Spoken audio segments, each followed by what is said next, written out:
Marilyn Monroe, a timeless star. While her death was over 50 years ago, this actress has had more success in her death than she did in her life. What makes her so iconic? Why haven't we had other actresses like her? Her smile, grace, and poise are things that set her apart from others. Behind the smile and laughter, though, are different angles of a very complex girl. A life of sadness and depression was prevalent in most of her life as she searched for lost loves and happiness. Struggling to be taken seriously, Marilyn Monroe paved ways for herself and other workers in show business and ultimately changed the way Hollywood is run altogether. More than just a dumb blonde, Marilyn Monroe was an actress, intellect, and fighter for equality throughout her time. Although a famous Hollywood icon now, Marilyn's life wasn't always so charmed. She was born Norma Jean Mortensen on June 1, 1926, at Los Angeles General Hospital to a estranged mother, Gladys Baker. While Gladys's family has had a long line of mental illnesses, Marilyn never knew her father, an issue that would haunt her well into her adulthood. Placed in foster care and temporary family care at just 12 days old, this would begin the long line of going in between homes, looking for stability and love. Being tossed between many families, Marilyn spent most of her time between foster care, short periods of time with her mother, and time with legal guardian Grace McKee. After spending time in an orphanage, Marilyn was strung through more foster care homes and unfortunately sexually assaulted.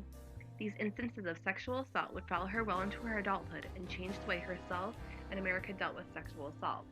It was not until 1939 that Norma Jean was placed into a semi-stable environment with Anna Lower. While the next few years were the most stable of her childhood, the upcoming years would again be filled with hardships as she struggled to keep out of foster care.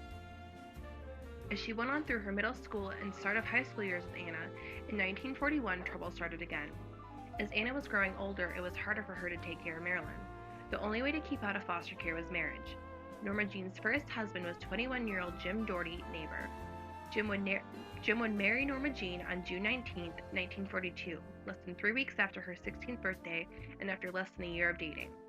After a year of marriage, Jim was sent overseas and Norma moved in with his mother and began a job at Radio Plane Company in Burbank. There she was discovered by Army photographer David Conover, who was taking pictures to boost morale for the war effort by portraying women in the workforce. Then 18-year-old Norma Jean would start the beginning of her famous career by modeling. Norma Jean turned into a model, and her pictures were passed on the desk of Emmeline Snively, head of the Blue Book Model Agency in Los Angeles. She signed with Blue Book in the summer of 1945. She then quit the plant to pursue modeling full-time and never looked back. This move would ultimately lead to the demise of her first marriage, as the focus shifted away from the both of them and onto her modeling career. Determined to become an actress, she had been told her chances of a contract with a major film studio were next to impossible if she were to be married. With this and the inevitable separation that came with Jim's job, the marriage dissolved in 1946. By the end of the divorce, Norma Jean packed up her things and moved to Las Vegas. Little did Norma Jean know that big plans for her were already in the works. Her natural charisma and charm were captured so much better in film than in photographs, but agents knew that Norma Jean's photos on pinup magazines could attract the attention of movie producers. These cutesy pinups would lead Norma Jean into the acting career she had dreamed of. It was during this time she began molding from Norma into Marilyn. She would eventually get passed on to Harry Lipton, a talent agent representative. Lipton was the only one who actually got her a break, a meeting with Ben Lyon, the casting director at Fox. In 1946, Norma shot her first screen test, filmed in color with just her walking and smoking. This little piece of film was more than just that. It was the start of her career. Signing a year's contract with 20th Century Fox at $125 a month in 1946, the first year was nothing more than a few bit parts. The next few years were tough. After being dropped by Fox and shuffled around Hollywood, it was not until 1950 that Marilyn would really start to shine. With her first big role in the drama The Asphalt Jungle, she soon began to appear in more and more films. While she wasn't even mentioned in those film credits, the part would be the launching pad for a big career. Going through the next few years as minor characters in stereotyped blonde roles, it was not until 1953 that Marilyn got her first starring role, in a film called Niagara. This film, while receiving very good reviews and success, also left behind a slightly negative image for Monroe. Critics, mostly female, criticized her for her outfits, calling her vulgar and cheap and being very sexual. It was also this time that she received controversial fame as the cover star of Playboy magazine. Although she never actually posed for the magazine, old photos she had taken in 1949 before her big break were used. The resulting success from these photos led Monroe into even bigger stardom. Her next big success would be the film Gentlemen Prefer Blondes in 1953. This would be her first musical and the film that would land her own spent signature at Grauman's Chinese Theater. From this point on, Marilyn was a household name. It was during this time, however, that Marilyn would be typecasted as a dumb blonde. Unable to shake this persona for many years to come, she set forth to rid herself of this cast and started her battle to be taken seriously. During this time, she also found love in the form of Joe DiMaggio. Married in January of 1954, and fine for the first 9 months, it was not until the famous skirt-blowing scene filmed for the 7-year Itch that their marriage began to dissolve. Their marriage, riddled with jealousy and no privacy, took a turn for the worse in September. Joe, expecting Marilyn to settle down, was not amused by the movie's publicity stunt and skirt scene. 2 weeks after filming, the couple separated and was divorced by November of 1955. Ready for a change, she decided to take some time off from movies due to all the stress from the divorce and Fox Studios. She broke her contract and enrolled in acting classes at the Actors Studio in New York. There, she would be challenged as an actress and be able to use her emotions, play different roles, and challenge herself like never before. The study of method acting would help her to be taken a little more seriously in the acting world, as well as help her with a new project, Marilyn Monroe Production Company.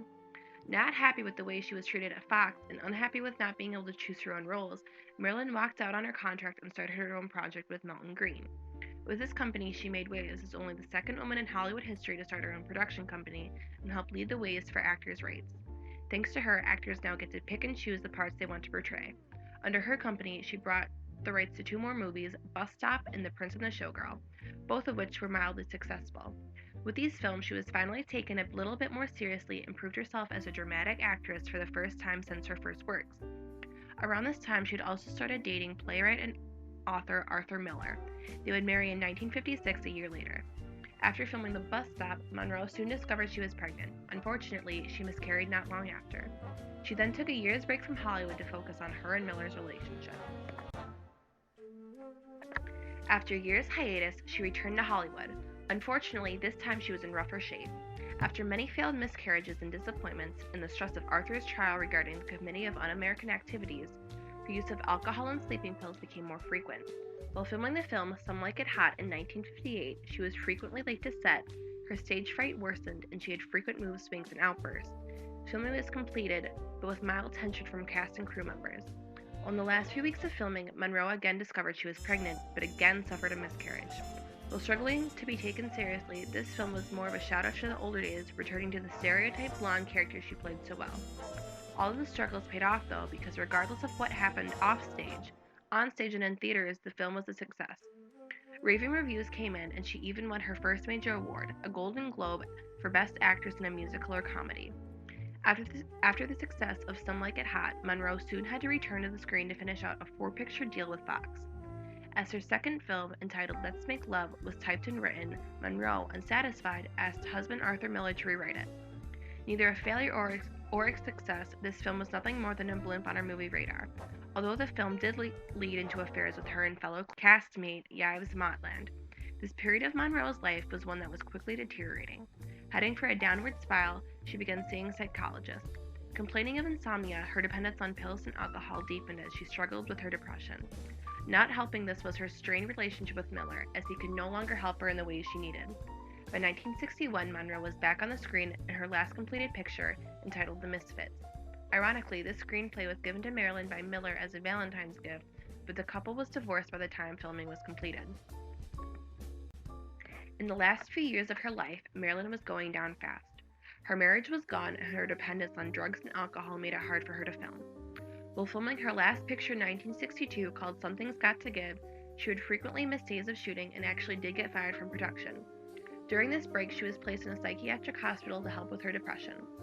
As she got out of the hospital, she was permitted to go back to filming, but the film was never finished. While in the last few months of her life, she was running wild and crazy. It was during this time that she sang her famous rendition of Happy Birthday to President Kennedy and gave numerous interviews and photo shoots. Just a week before her death, she was talking about projects in the works and even cleared up her problems with Fox. She got a $1 million contract and another 2-picture deal. Unfortunately, none of these projects would materialize due to the star's untimely death.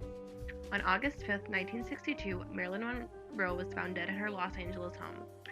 Found with an empty bottle of sleeping pills, and was said by coroners to have died from acute barbiturate poisoning, a sedative drug that blocks the central nervous system's presence. Her funeral was planned by friends and ex-husband Joe DiMaggio. Buried in her favorite green Pucci dress, the star was laid to rest on August 8th in Westford Village Memorial Park Cemetery in Los Angeles. There, for the next 20 years, DiMaggio would send red roses 3 times a week until his death. While there's no doubt she lived a wild and carefree life, Monroe actually gave so much more than people would credit her with. Not only was there a Marilyn Monroe actress, but Marilyn Monroe producer, intellect, activist, and the icon we know today. Marilyn produced or changed the way Hollywood ran, and when she didn't like how things were going, she stood up for her rights as an actress and said no to stereotype parts she didn't like. She built up her own production company and followed her dream. Another part of Marilyn people don't see is the intellect. With a passion for reading, Monroe would spend hours studying and reading Freud, Hemingway, Aristotle, and reading such classics as Gatsby, Ulysses, Brothers Karamazov, and To Kill a Mockingbird. Enrolling in literature classes at UCLA, literature and reading was a true passion. She always wanted a chance to be better educated and enjoyed helping to educate those around her. Her activist side gave to charities, visited orphanages, visited those in the armed force, donated time and money to March of Dimes, St. Jude's Hospital, and donated to psychiatric institutions. She would donate to homeless shelters, schools, and would bring light to controversial topics such as sexual abuse and racism. In fact, she was one of the first Hollywood stars to personally give interviews about her experiences of sexual abuse and to help victims such as herself. The most interesting side of Marilyn is her acting side. The side that people see most is not really her at all. The Dissy blonde is not who she was or ever would be. While not necessarily an accomplishment, she was also a type of a sexual revolutionist and a feminist before her time. Not ashamed to be the sex icon in a time where prim and proper was the norm, she knew that she was special and her personality was meant to shine through. The reason Marilyn is so iconic today, as well as in the past, is the way that she shines. So many people can identify with her as a vulnerable person. She only wanted to be taken seriously as an actress and as a person. She wanted a family, love, and to live her life. People can relate to her, and Hollywood can't recreate her. She's a name that will live on forever, and people will spend years trying to understand. A star of her own, Marilyn is someone that is bigger than just her name, but an icon that will be remembered and try to be recreated by Hollywood for years to come.